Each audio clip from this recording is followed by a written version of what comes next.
Okay, hello everyone and welcome to the LinkedIn seminar. My name is Emily Nottingham and I'm with the Graduate Student Council Professional Development Committee. And I'd first like to remind everyone to leave their microphones off during the presentation.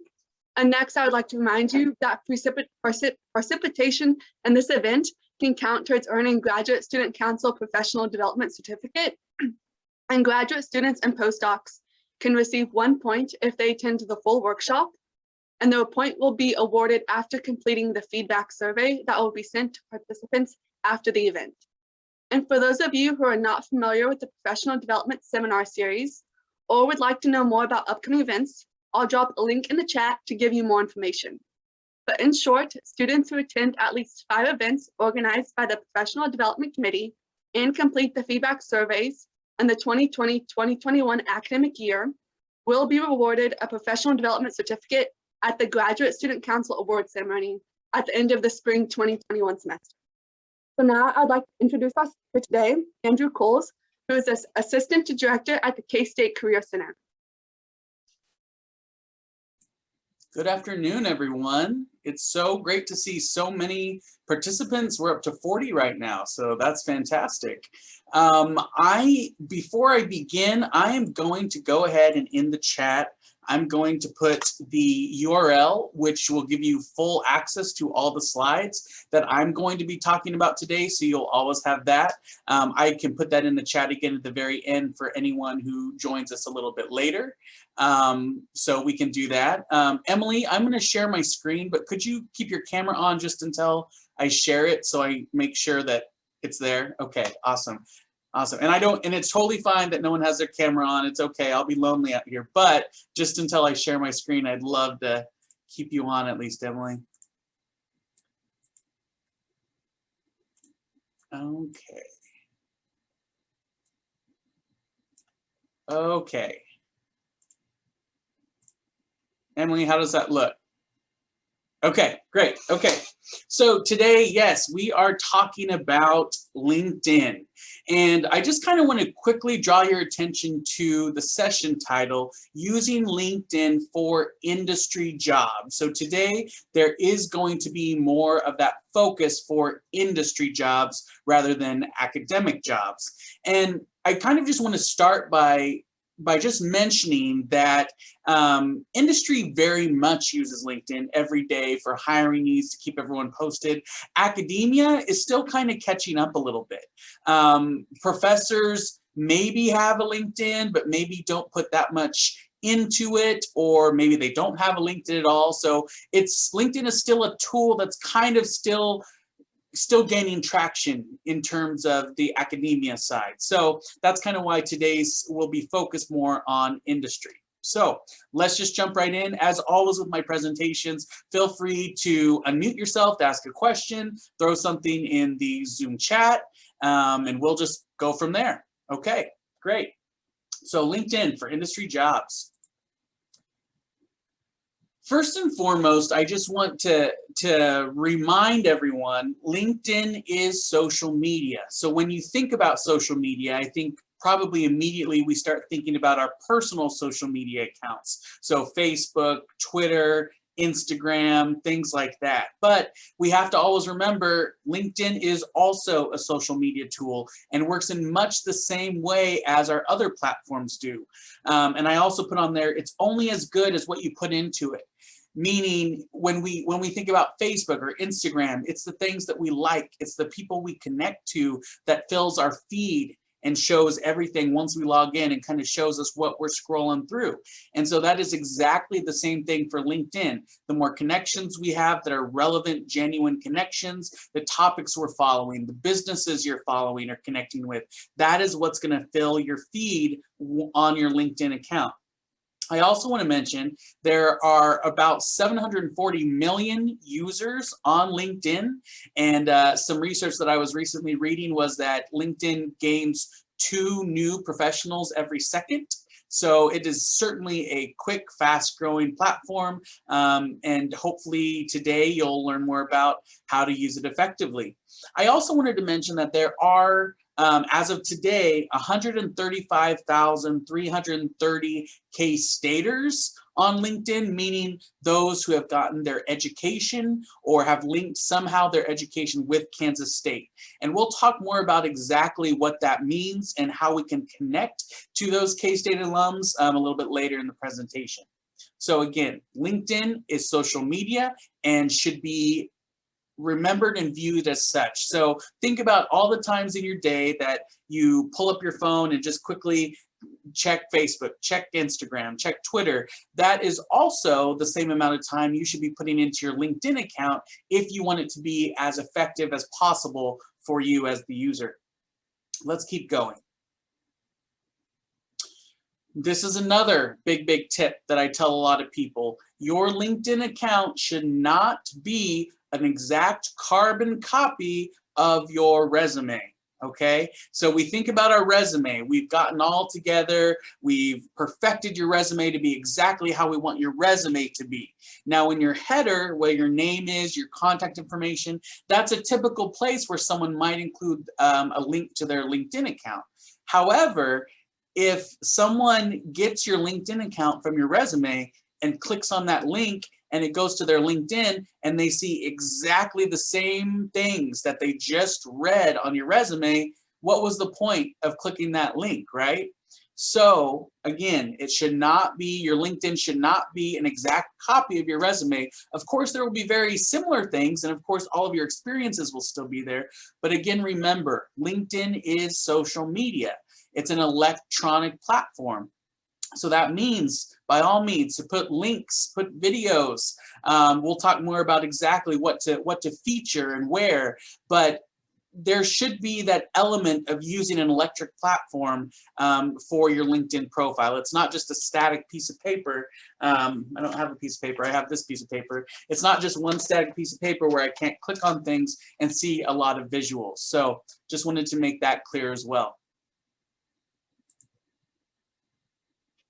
So let's kind of start at the beginning, because I'm sure some of you have had your LinkedIn for a while, but maybe haven't touched it for a bit. Maybe some of you don't yet have a LinkedIn and you're attending today because you want to know how to.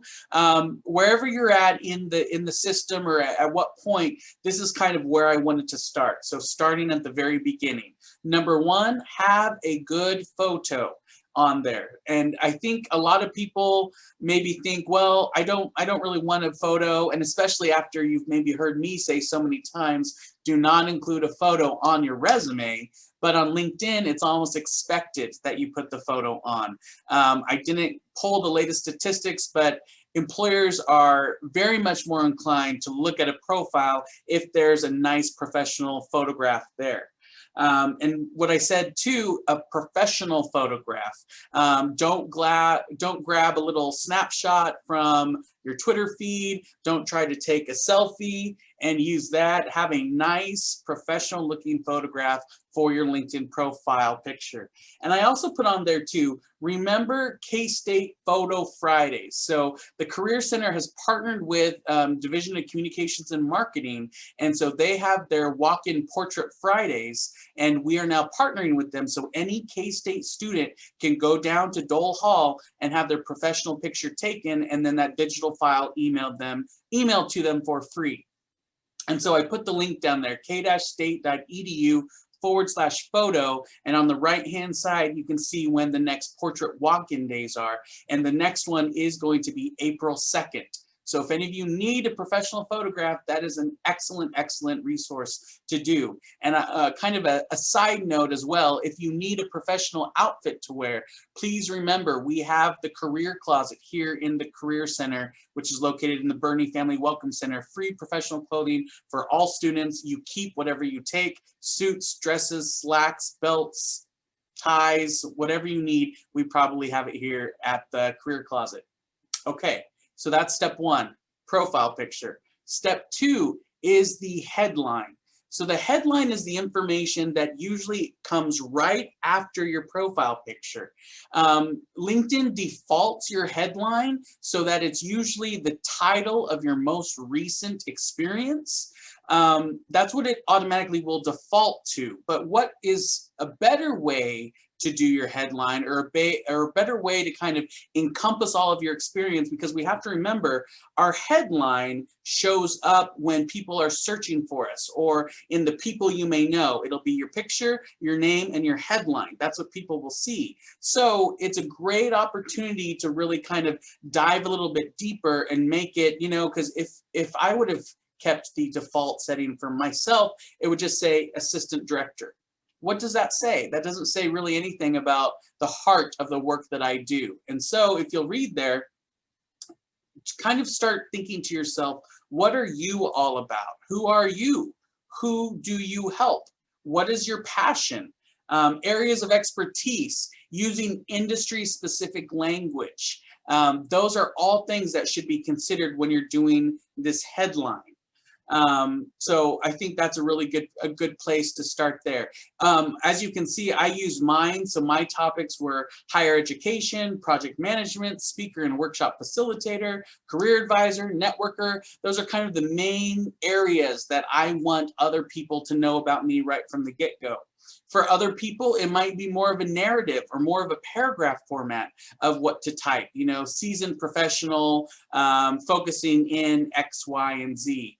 That could be totally fine as well, but your headline should really, though, tell a little bit deeper story about you other than just one simple title. The other tip that I wanted to show is your URL, and I've mentioned this other times in the past, but when you make a LinkedIn profile, it usually defaults to what we see down here, linkedin.com/in/your name, and then usually a whole bunch of junk after it with numbers and lowercase letters. So when you go and edit your profile, you actually see edit public profile and URL. It's a button when you click on edit your profile, and it will let you personalize it so that your URL can be nice and clean, so that when you put it on your resumes, or if you make business cards for yourself, it's or include it in an email, it's just very, very nice and clean to be able to be shared and won't have all this junk after it. So there's that too. I know we're just at the beginning, but does anyone have any questions so far? I haven't seen anything pop up. Oh, I have one chat. Oh, it's not from me. It's from the GSC committee. Okay, gotcha. Any questions so far? 1, 2, 3. Okay, going on. Now, another kind of personalization that you can do on LinkedIn is your background photo. I'm not going to spend a whole lot of time talking about this, but this kind of does give you the rare occasion to kind of show your personality a little bit more with your photo here.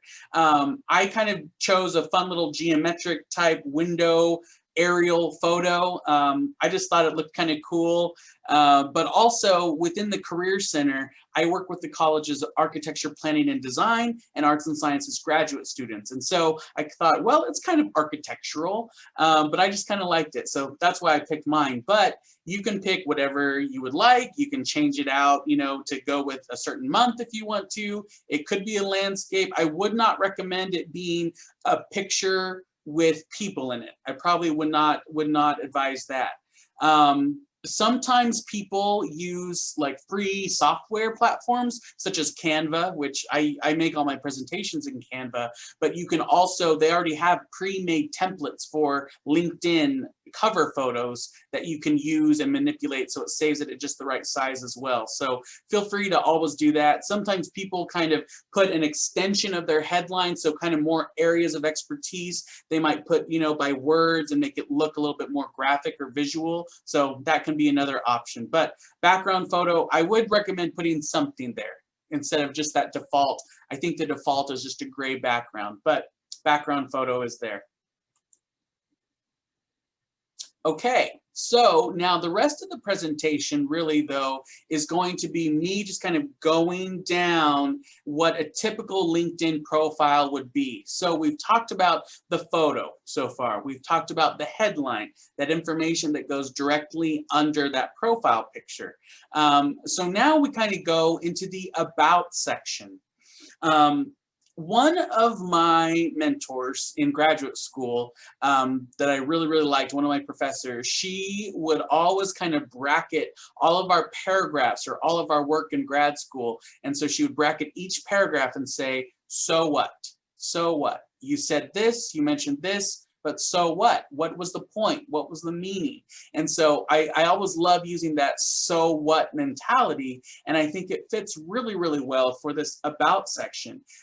So again, thinking of the kind of the hierarchy of the LinkedIn profile. So picture, headline, then there's going to be this about section. So this is really your first opportunity to tell employers, aside from your headline, what you're all about. It's an expansion. And honestly, you could also think about this as kind of the big important things from a cover letter. When you think about writing a cover letter, you have this intro, then you really have that summary of qualifications kind of in the middle of a cover letter, and then you have a nice conclusion to wrap it all up.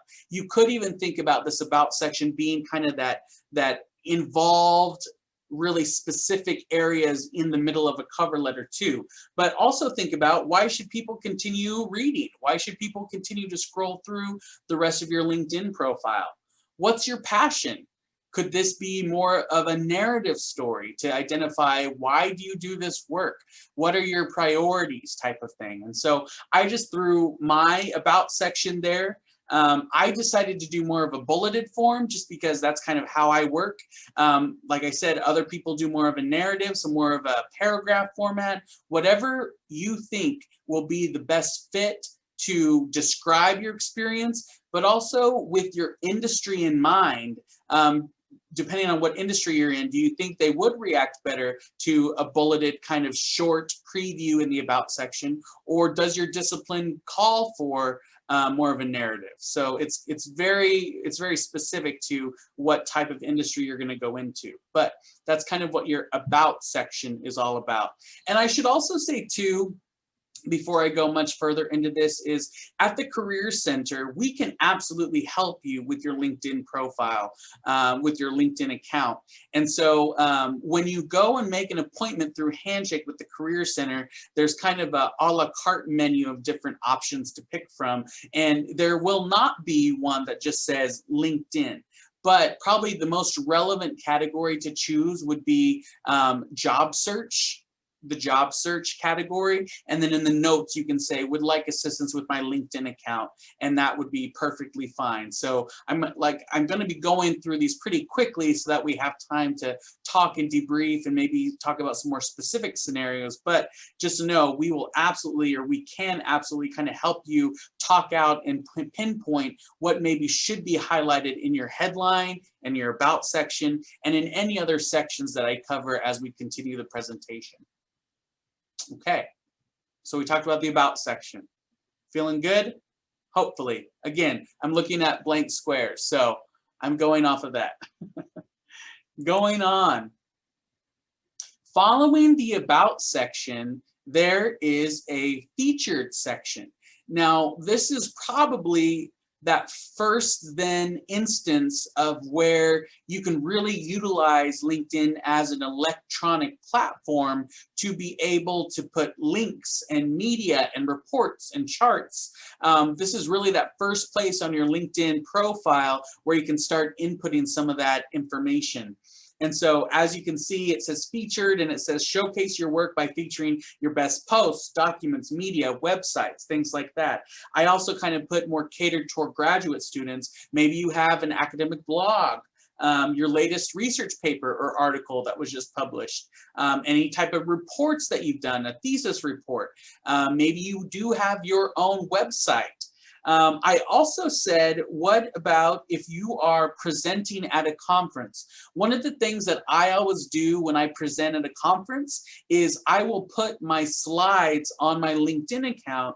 And then when I go to a conference at the very beginning, I'll tell all the conference attendees, you can have access to all of these slides by looking for me on LinkedIn and connecting with me. And my slides are available on my featured section of my LinkedIn account.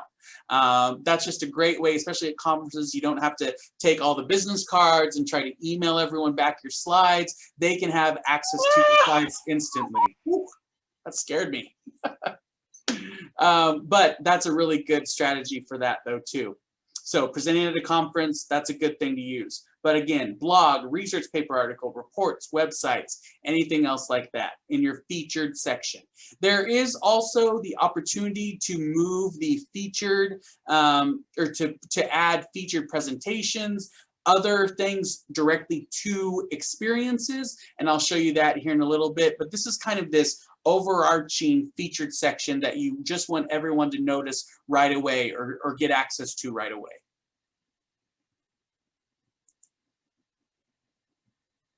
Now, following the featured section, there's going to be an activity section. So basically what you see on your screen is this is kind of how other people can see what you're posting, what you're liking, what you're commenting on. The section is exactly how it sounds. It's a summary of your past activity, and normally it will show your 6 last activities there. But if you are not liking things, commenting things, posting things, this activity section will just be blank and empty. And to my knowledge, you cannot get rid of the activity section as it stands there. So this is kind of that glimpse for employers to see how you're using LinkedIn. And I mean, if they see that nothing's been happening lately, or I think sometimes it even says no activity within the last 60 or 90 days, that could be a little bit, well, why aren't they on here? Why aren't they actively using their account and profile and networking with others? So that can be telling in itself, but just wanted you to know that that activity section is also on your LinkedIn account. Okay, going on then. So following the activity section then is when you actually go into your experience section. And so, for instance, like I told you before, your headline, so that information that's right underneath your LinkedIn photo, usually the default of LinkedIn will be to grab this title and put that title right underneath your photo. But again, that is what I said, you should utilize that headline to tell more about yourself other than just saying senior assistant director, because what does that really tell someone else about what I do? Then the next thing is, you know, putting your experience here. You can tell on mine, I have some quantitative data here, some other quantitative data down here. But then you'll notice, like I said, underneath each experience, you can also link media too. And so I have some of my last presentations linked down here as well, because they're directly associated with my role here at the Career Center. So not only do you have this featured section, like we talked about before, but then you can also add them directly underneath experiences too. So there's that. So your experience section will probably be very similar to what can be found on your resume. But remember, on your resume, you're tailoring the bullet points specifically to a position. Out here on LinkedIn, though, feel free to have a larger section or mention some other things that are still important, but maybe they just weren't as relevant or important to list on your resume. But by all means, you can expand upon them on your LinkedIn account too. So there's that piece of it as well. Any questions again so far? Any questions? And I'm not seeing anything in the chat. Okay. Okay, well, we will keep going then. So then after your actual experience section, then we get to the skills and endorsement section. So in the past, these are kind of very much by key terms or keywords. And so you'll see for myself, higher education, student affairs, event planning are my top 3 that other people have endorsed me by. This will obviously look specific to whatever industry or whatever discipline you're studying. These will be kind of the very common things from your own industry. But what I do also want to mention is you'll see this little take skill quiz button. This is something fairly new that LinkedIn has added.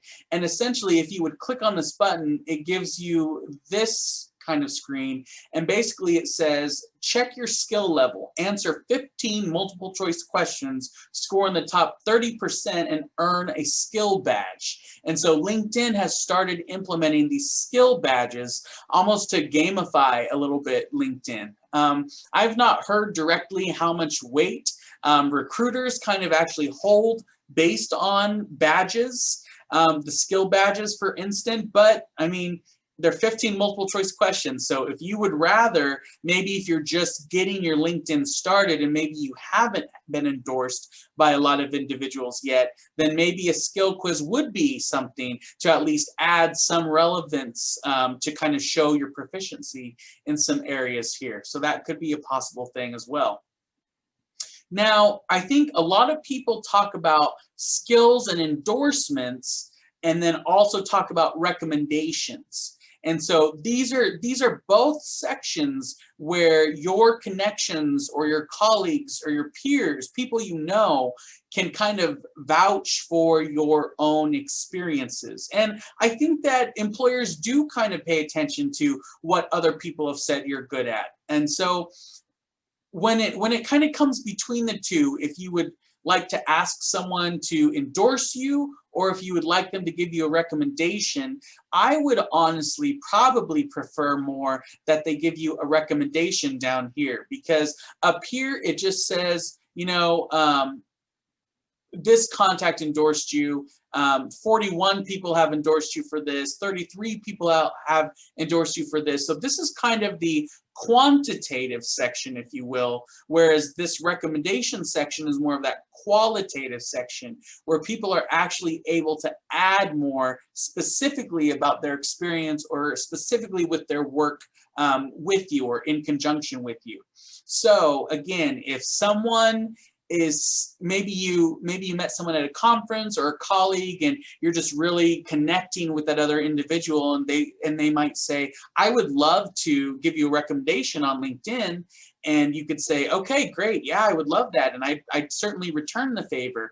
And so again, from my perspective, I would much rather receive a recommendation rather than a skill or endorsement. But again, it's all a matter about time, right? A skill or endorsement takes one click. That's what a skill for an endorsement is. Whereas a recommendation is more of taking time to actually kind of write out a review of you, right? Have someone else writing a review of you. So that's kind of where that recommendation section comes from there. So we've talked about skills and endorsements, recommendations, and what this kind of new take a skill quiz button means for here in LinkedIn. Now, following the skills and endorsements, following the recommendations, that is then typically then where you can have an accomplishment section right here. Again, because LinkedIn has not quite been adjusted for academia purposes yet, an accomplishment section is probably most likely where you will have your publications, organizations, maybe presentations, conference presentations. This would probably be the place you would put that. You could also always make an actual experience for a publication or a conference and have that be in your actual experience section. Let me go back just to show you what I'm talking about. So under your general experience section, you could then write, let's say I wanted to talk about a conference. You could say first year seminar conference. So you could actually name and experience a conference to be able to highlight that more than what it might be, or the opportunity to highlight if it was just an accomplishment section. So remember, you can utilize the different sections of LinkedIn so that it best represents your work or your experiences. So I wanted to bring up that accomplishment section there. And also for your publications, you can also put a link there so that it will actually go to the actual publication, if you will. Now, the next thing is interests. And for instance, if a student asks me to look at their LinkedIn account with them, this interest section is one of the most telling and one of the most important places really that I look with a student, because as it says in the heading there, it says feed your feed, right? So we talk about all social media accounts. It depends on who you're connected with, what do you like, what groups are you associated with, etc. Those connections and those algorithms are exactly what feeds your entire feed when you go into your social media account, whether that be Facebook, Twitter, and LinkedIn. So this interest section, for instance, you can see some of mine, U.S. Department of Labor, Hallmark Cards and Industry, Government Relations Careers, USDA, MBAT, ACPA, Commission for Career Services, SOACE, those last two being professional organizations for me. So based on my interests that are popping up here, these are really, really, really influential on my personal feed. So what these organizations, industries, and businesses are posting on their LinkedIn accounts, that's what I'm seeing. That's what feeds my feed. Additionally, for professional organizations, maybe you're not connected to certain members who are also part of this group, but when they post in the group, you get a notification, and so you also see that information. So really then, this interest section could also be retitled, What Feeds Your Feed? Because that is exactly what it is, a combination of these interests along with the combo of the actual individuals or professionals rather that you're connected with. That's what feeds your feed. And I didn't make a slide for this next point, but I will just mention, I want you to be genuine on LinkedIn. I really, really do. And so what I mean by that is some people think that it's just the number of connections that you have on LinkedIn, that the more connections you have on LinkedIn, the better that LinkedIn will work for you. And I believe that is so wrong, because if you just go ahead and just start adding all these random people, are they even aligned with your career goals or interests? What will they add to you? What will you gain from that connection? And so, for instance, when someone connects with me, if they're a K-State student, I normally accept, because I'm always wanting to help out K-State students. But even if it is a K-State connection that I'm maybe not so familiar with, or it's an industry leader, I always reach back out to them and I send a message if they haven't messaged me, and I say, thanks so much for the connection. I would be interested to see how you think our backgrounds can be mutually beneficial as a connection here on LinkedIn. Look forward to hearing from you. And so there is kind of that bit of a challenge that I put for my connections, because I want them to be genuine, and I want there to actually be a point to that too. So that is what I'll mention there. Do you have a question? JD Anderson, do you have a question? No, sorry. Oh, okay, you're unmuted, so I just wanted to check. Yeah, no, I apologize. You're okay. Just wanted to check. All right, good.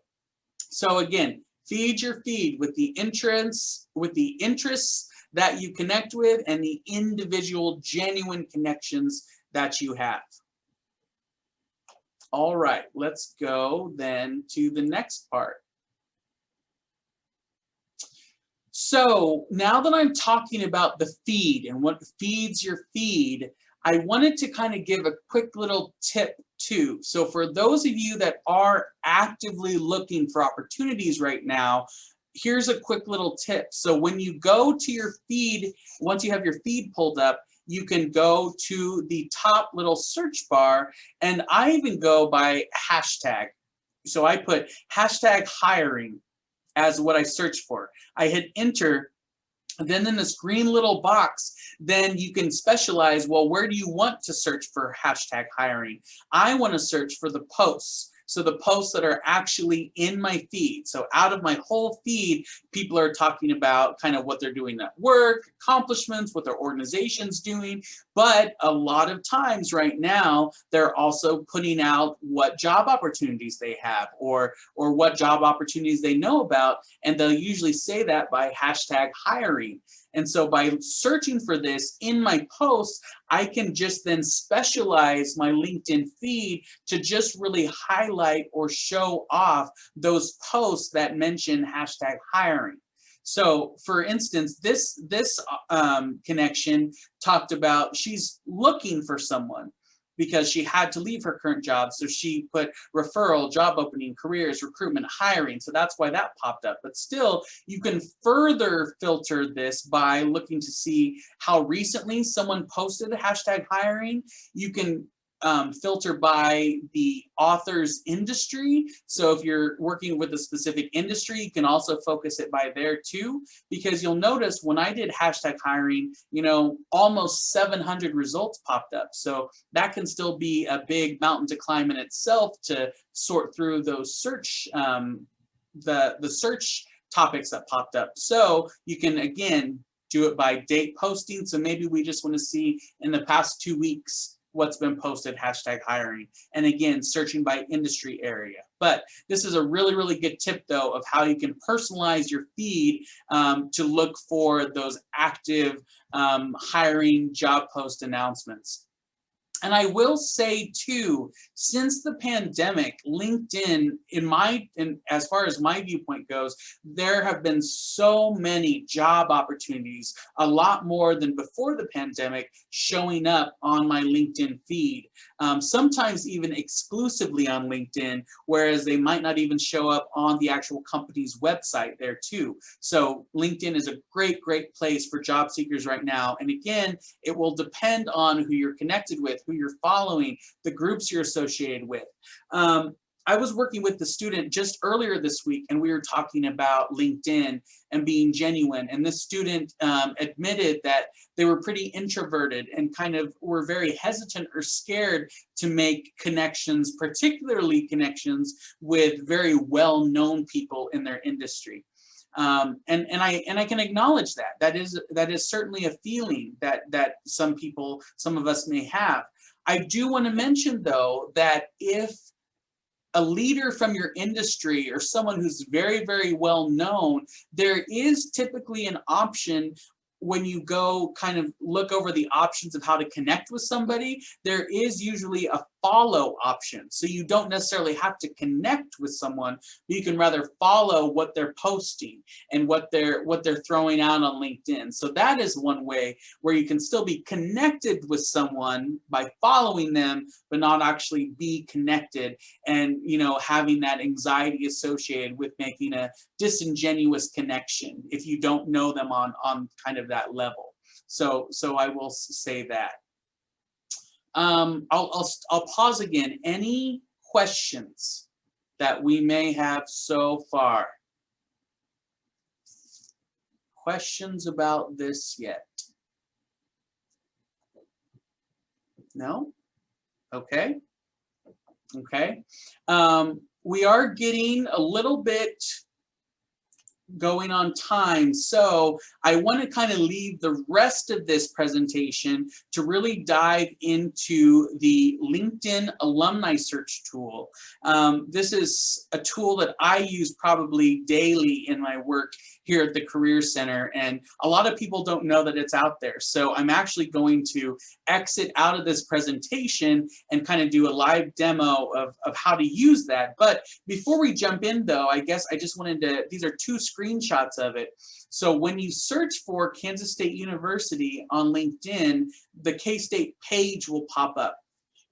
This brings me to another point that I wanted to mention too, is that many companies have a presence on LinkedIn, and then once you follow some of these companies, you can actually follow their jobs or ask to be notified when they post new content. So there are tools in place so that you can keep active and connected and keep following certain companies and industries based off of that.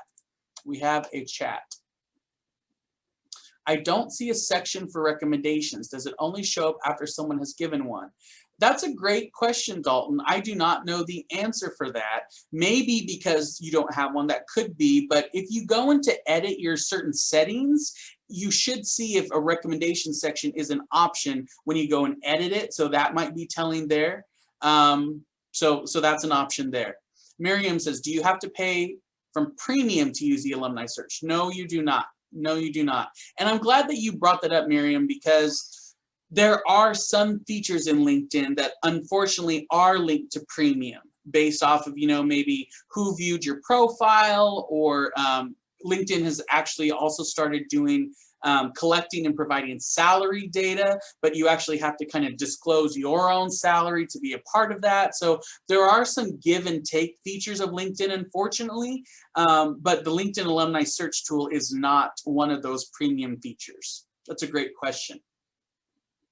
Okay, so going back to here just again before I jump onto the actual page, but you search for Kansas State University, you pull up the page, then across the top you'll see these different tabs that say Home, My Employer, About, Posts, Jobs, Alumni, Videos. You want to click on Alumni, okay? So then once you click on Alumni, this will be the first screen that you see with these bar charts of where they live, where they work. Then you'll also notice there's this little itty bitty next button right above those. If you click next, that's what brings up these other two bar graphs that says what they do, what they studied. I typically, when I use the Alumni Search Tool, I typically start right here with this magenta bar graph, what they studied. I usually actually start by looking at those alums who have indicated that they received a degree or majored in what I majored in. That's where I start.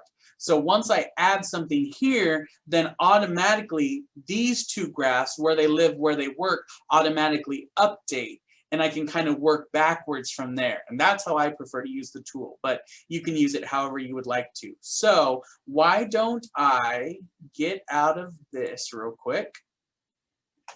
I do want to quickly pull up, I do have a PDF of how to access the LinkedIn Alumni Search Tool. So I just put that PDF in the Zoom chat. So if anyone wants that to follow along and have step-by-step directions. The only difference between my directions and what's going to be on the screen are, instead of the tabs being along the left side, which is what's on the PDF, they're actually just right underneath now. So that's the only difference there.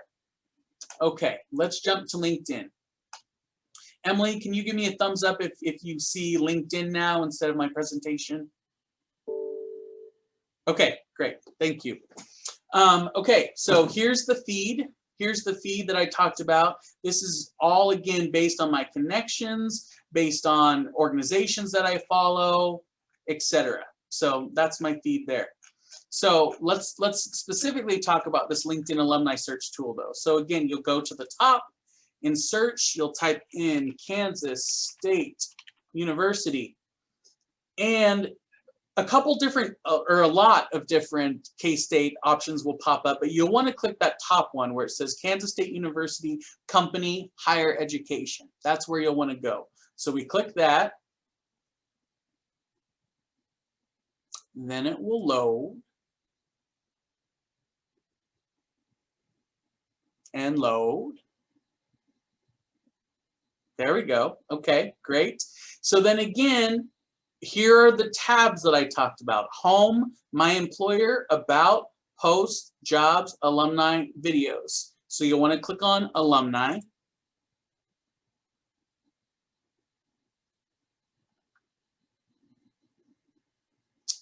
It's run a little bit slower today. It's probably because you're all following along and we're jamming the LinkedIn system right now.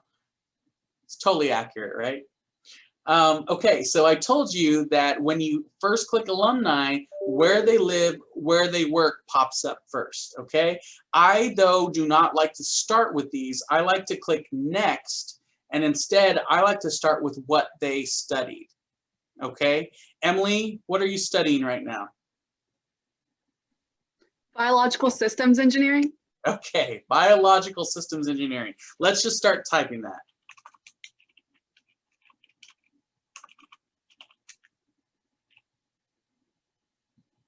Is that close enough? Yeah, that'll work. Okay. and I do encourage you to try different things in here, because if I would have just stuck with biology or started typing biology, there's general, biological sciences, zoology, molecular biology, you know, it goes on and on. So I encourage you to start typing things, but then kind of picking the most natural fit there. Okay, so again, before we hit search on this, again, there's 135,000 alums, K-State alums, integrated into this tool. So we click on this. So after we click on that, that's not a good example, Emily. Let's go back. Let's go back. That's funny. Maybe environmental engineering. Okay, let's try Synonym. that. Let's try that.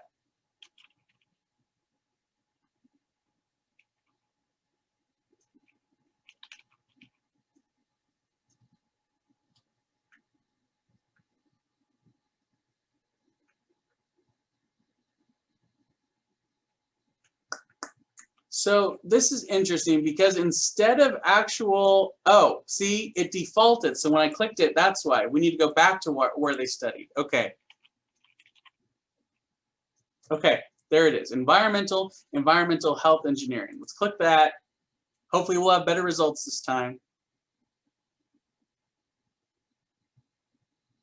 I promise, normally on other days, this works a lot faster. Okay, so that shows then out of 133,000 alums, 26 of them have indicated that they majored or did their education in environmental health engineering.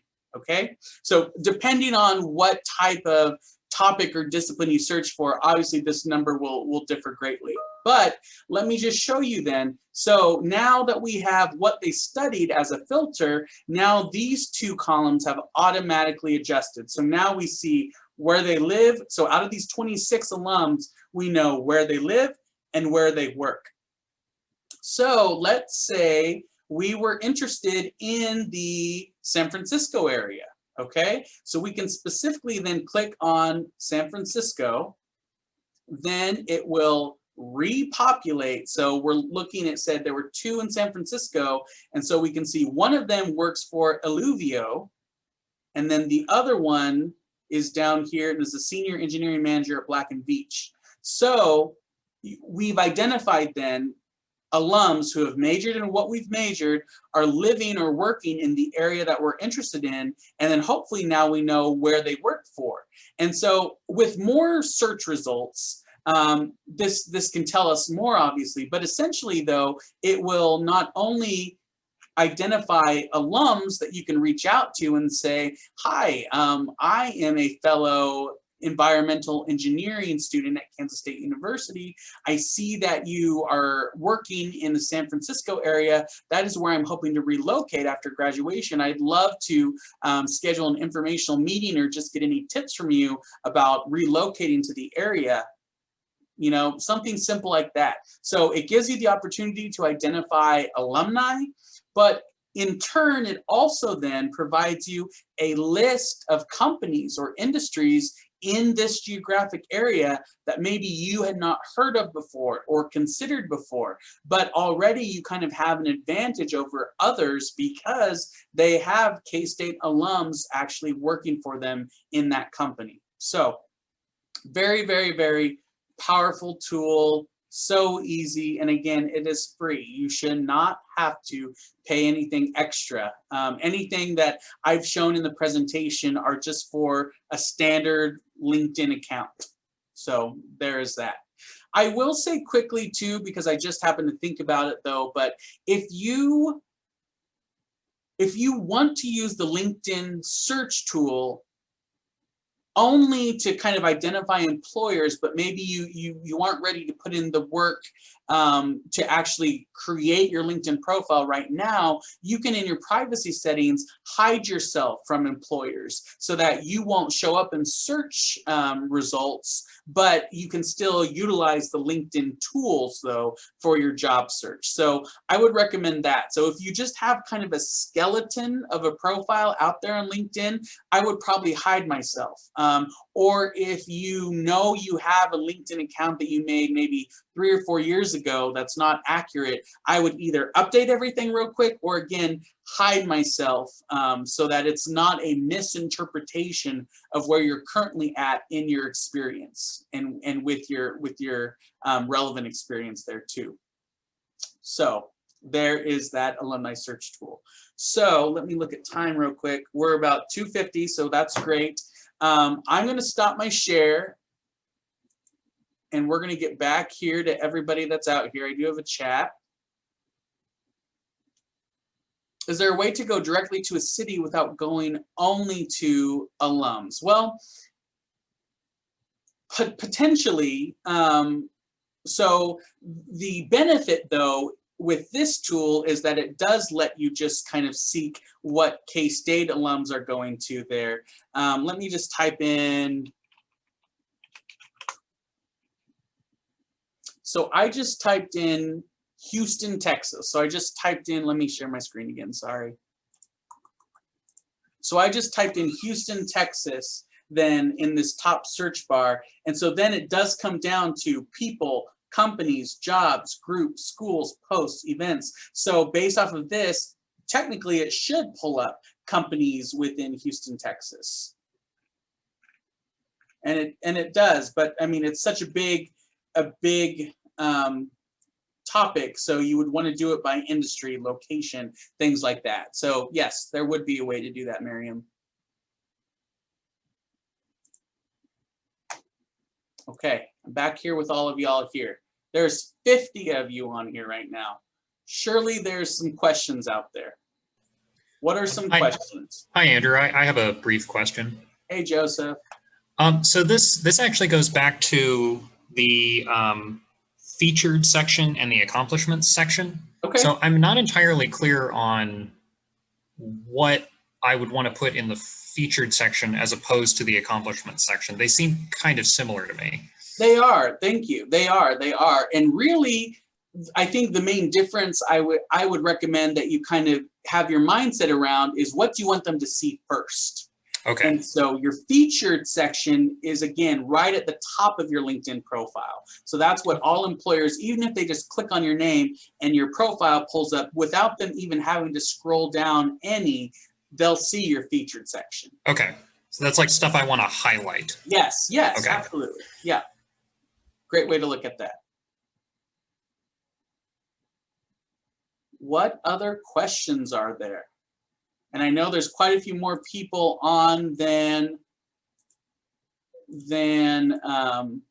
there was before. So let me, again, put all my slides in the Zoom chat so that everyone has access to those Zoom slides, or sorry, the Canvas slides.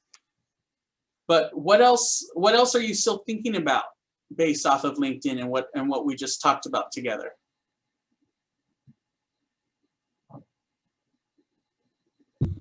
I had a question about recruiters. Cool. In the, at least molecular biology, biotech industry system, my boss was talking about recruiters being a big deal. Is there a certain way to reach out to recruiters, or do they just scan your profile for certain keywords or whatnot? Yes to both. And so companies actually can pay LinkedIn to have access to different features and different search tools within LinkedIn. It's one of the ways how they make their money.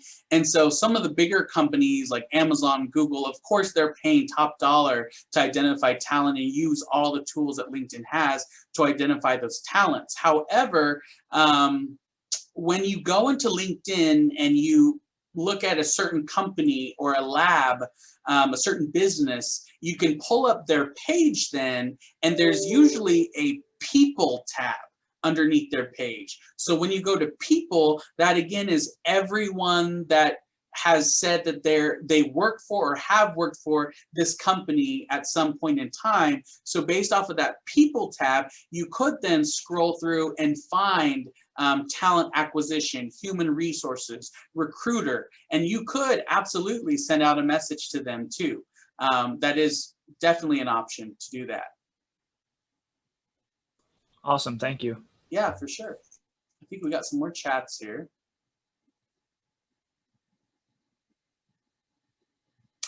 which part of your profile is SEO rich? Is it just your headline, or does your about section also include this? Nadia, could you tell me what SEO is?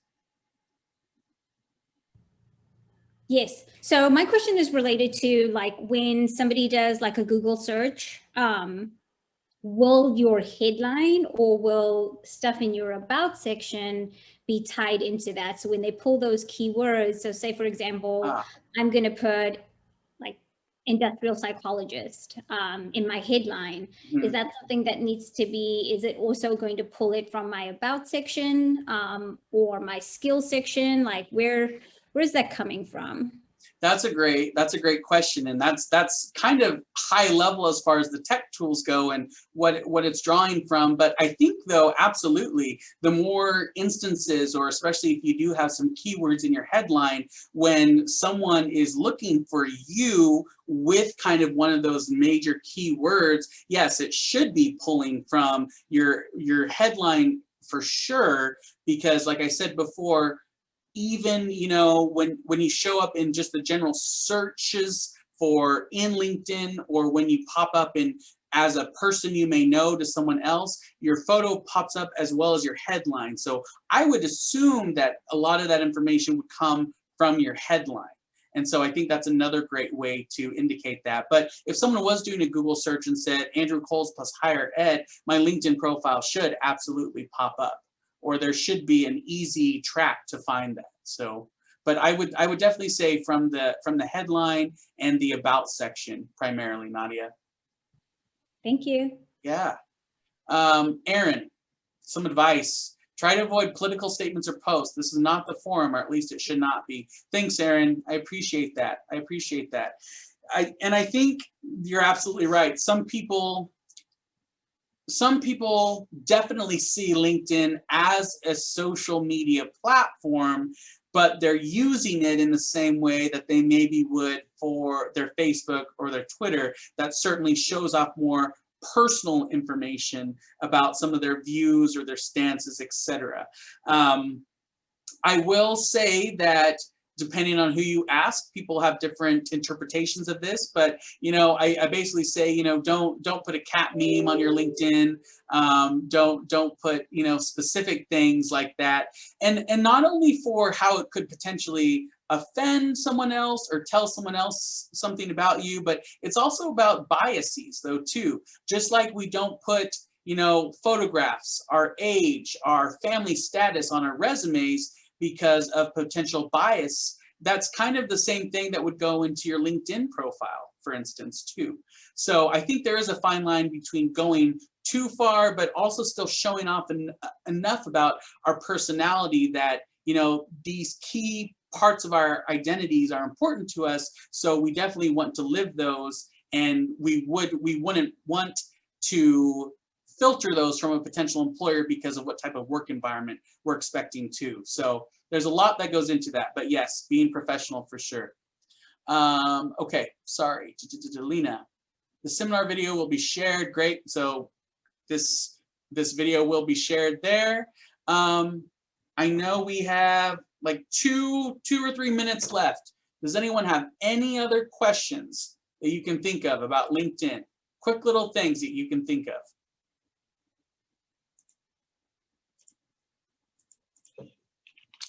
If not, I put my email address in the Zoom chat, andrewcoles@ksu.edu.